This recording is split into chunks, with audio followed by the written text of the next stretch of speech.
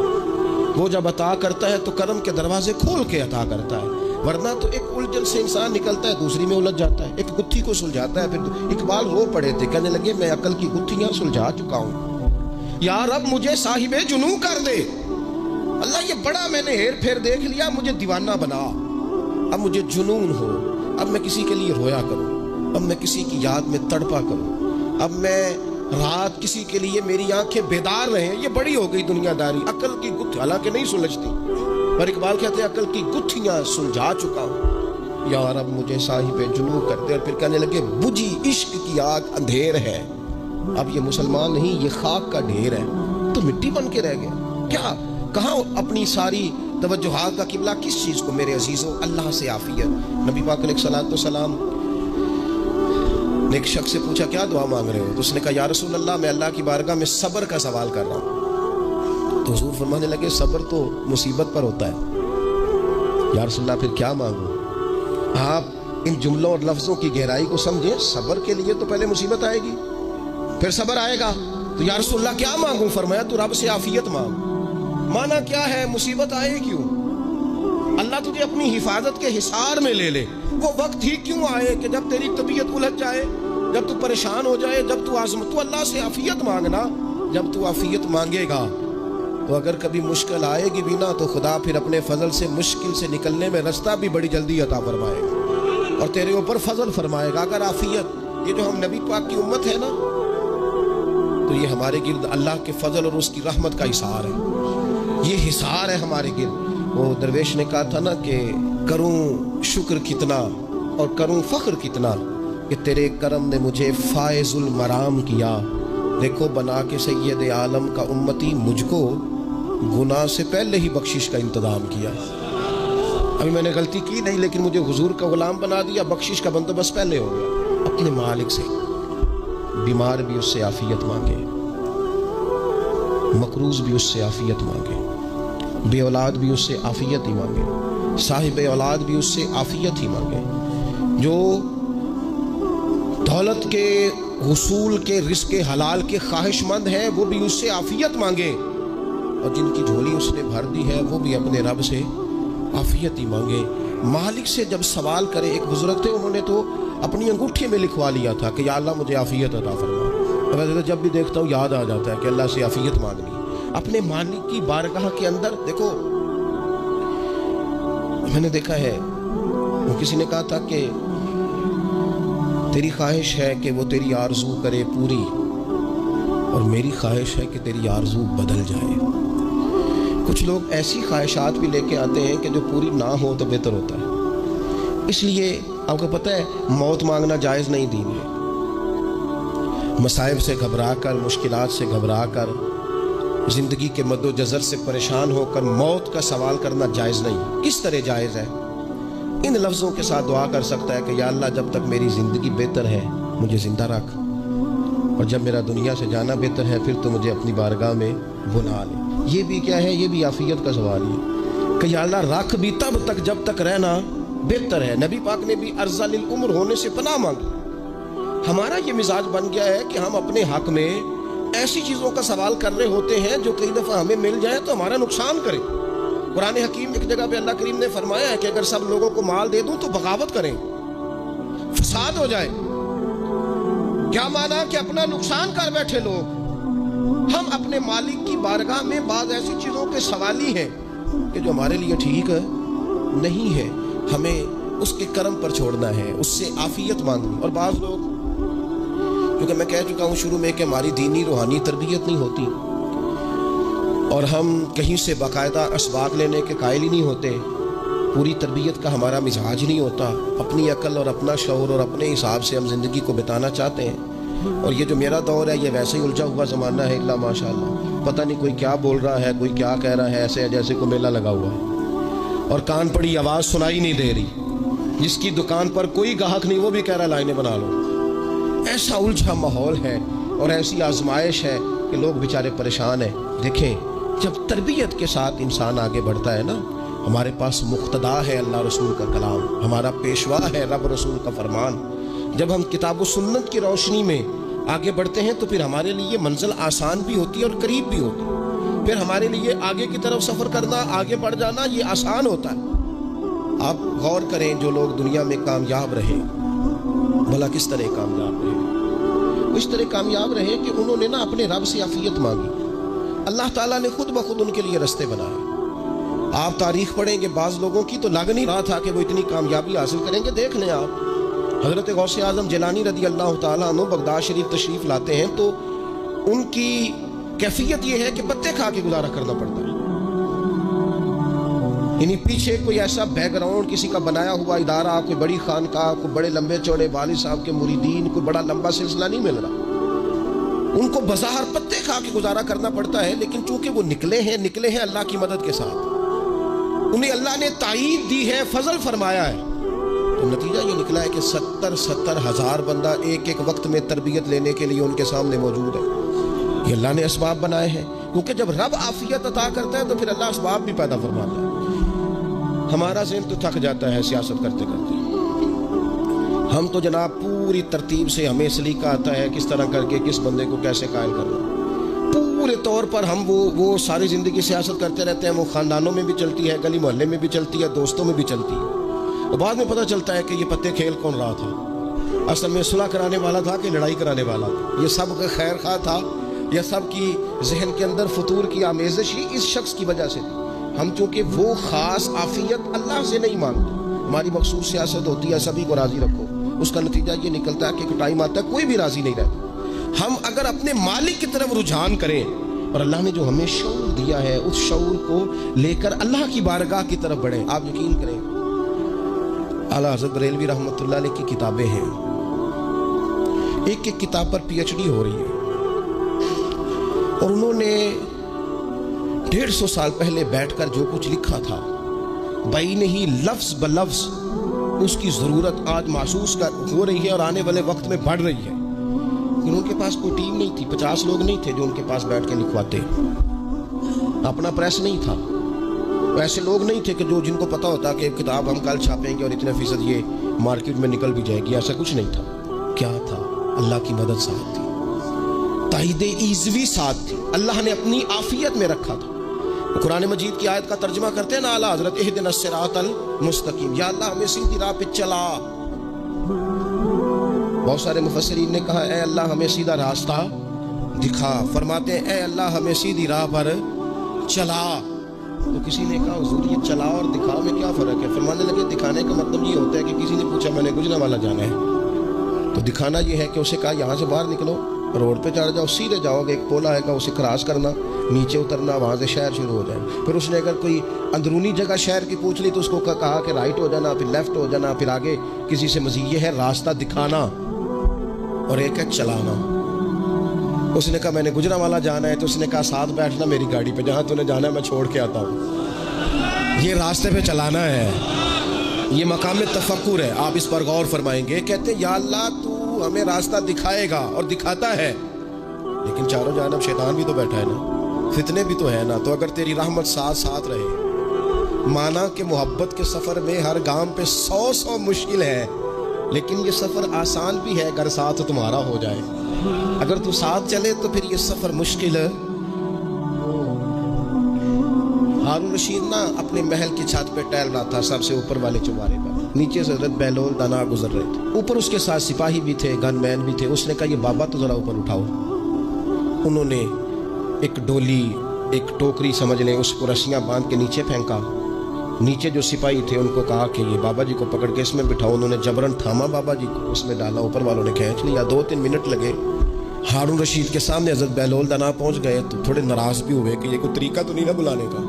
ملاقات ہوئی تو کہا کیوں بلایا؟ کہنے لگا ایک مسئلہ پوچھنا تھا. فرمانے لگے بادشاہ ہے نا، تیرے مسئلے پوچھنے کا بھی اپنا ہی انداز ہے، پوچھ مسئلہ.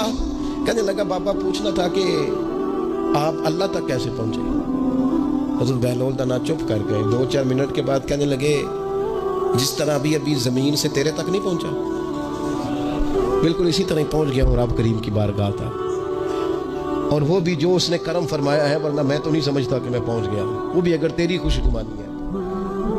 ہارون رشید کہنے لگا مجھے سمجھ نہیں آئی. فرمانے لگے تو بادشاہ جو ہے اتنی جلدی کیسے سمجھ میں آئے گی تجھے بات؟ فرمانے لگے اگر میں تجھ سے ملنا چاہتا نا تو میں ایک درخواست لکھتا، پھر کسی وزیر سے سفارشی سائن کراتا، پھر وہ جمع کراتا، پھر مجھے ٹائم ملتا کہ فلاں دن فلاں تاریخ فلاں ٹائم آ جانا، پھر آ کے میں لائن میں لگتا، پھر بھی تو بادشاہ ہے، تیرا موڈ بنتا ملنے کا کہ نہ بنتا؟ جب میں چاہتا تو پتہ نہیں کتنا ٹائم لگ جاتا، جب تو نے چاہا ہے نا تو 1 منٹ بھی نہیں لگا۔ فرمانے لگے میں نے دعویٰ ہی نہیں کیا کہ میں جد و جہد کر کے پہنچوں گا، میں نے تو رب کی بارگاہ میں عاجزی کی ہے، پھر رب نے ہی کرم فرمایا، اسی نے مہربانی کی ہے۔ مانا کہ محبت کے سفر میں ہر گام پہ 100 مشکل ہے، لیکن یہ سفر آسان بھی ہے گا، ساتھ تمہارا ہو جائے، اس کے کرم کا ساتھ رہا ہے، اس سے عافیت مانگی ہے، اپنے آپ کو اس کے سپرد کیا ہے تو اس نے کرم کر دیا۔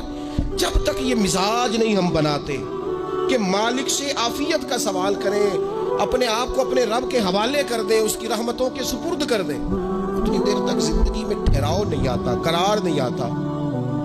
مشکات میں موجود ہے، اللہ کے پیارے رسول صلی اللہ تعالیٰ علیہ وسلم تیمارداری کے لیے گئے تو صحابہ کرام فرماتے ہیں وہ بندہ نا اتنا پتلا نحیف اور لاغر ہو گیا تھا جس طرح چڑیا کا بچہ ہوتا ہے، کمزوری ضعف طاری تھا۔ تو محبوب کریم نے اسے دیکھا تو بڑے کریمانہ انداز میں کریم فرمانے لگے تو کوئی دعا نہیں مانگتا، تو عافیت نہیں مانگتا اللہ سے؟ عرض کی یا رسول اللہ صلی اللہ تعالیٰ علیہ وسلم، میں نے اپنے رب کی بارگاہ میں عرض کی ہے مالک قیامت کا عذاب بڑا سخت ہے، میں نہیں برداشت کر سکتا، تو نے اگر مجھے کوئی سزا دینی ہے تو یہی دے لے، قیامت کو نہ دینا۔ تو کہتے محبوب فرمانے لگے سبحان اللہ، او خدا کے بندے تو رب کی سزا دنیا میں بھی نہیں سہ سکتا، اللہ سے یہ بھی سوال نہ کر، تو رب سے کہہ ربنا آتنا فی الدنیا حسنۃ وفی الآخرۃ حسنۃ وقنا عذاب النار، تو رب سے دنیا میں بھی حسنہ مانگ، بھلائی مانگ، تو آخرت کے لیے بھی بھلائی مانگ، تو اس سے عافیت کا سوال کر۔ تو نے یہ سوال کیوں کیا؟ عرض کی یا رسول اللہ کرم ہو گیا ہے، مجھے سمجھ آ گئی، اب میں اسی طرح ہی کروں گا۔ عزیز دوستو، ہم کہاں سہ سکتے؟ ہم دنیا میں رب کی سزا ہم نہیں سہ سکتے، ہم کمزور ہیں، تو گرمی نہیں سہ سکتے، شدید سردی نہیں سہ سکتے، شدت کی بھوک لوگ نہیں سہ سکتے، کوئی آزمائش نہیں سہ سکتے۔ وہ جو لوگ بعضوں کا کہہ دیتے ہیں نا جی فلاں چیز ہمارے اعمال کا نتیجہ ہے، تو میں کیا کرتا ہوں نا کو یار ہم تو یہ بھی نہیں سہ سکتے، ہم کہاں برداشت کر سکتے ہیں، ہمیں تو وہ معاف ہی فرمائے، ہم حساب والے ہیں ہی نہیں، ہم تو صرف معافی والے ہیں۔ ہم سے نہ حساب پوچھے، اس نے حساب پوچھا تو پھر تو بڑی مشکل ہو جائے گی، اگر اس نے حساب پوچھا تو بڑی رسوائی ہو جائے گی، اگر حساب پوچھا تو مشکلات سامنے دکھائی دینے لگ جائیں گی۔ ہم سے تو وہ درگزر والا معاملہ کرے، ہم سے تو وہ کہے جا میں نے محبوب کے صدقے تجھے معاف کیا، جا تیرے لیے رحمت اور بخشش والا فیصلہ کیا، وہ کوئی سبب اس کی رحمت کسی سبب کو دیکھ لے اور درگزر کر لے۔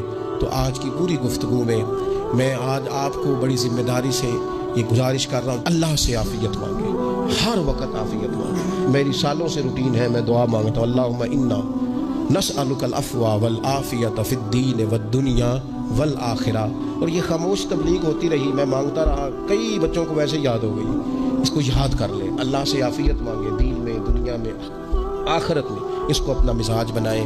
اللہ تبارک و تعالی ہم سب کو عافیت نصیب فرمائے۔ آخر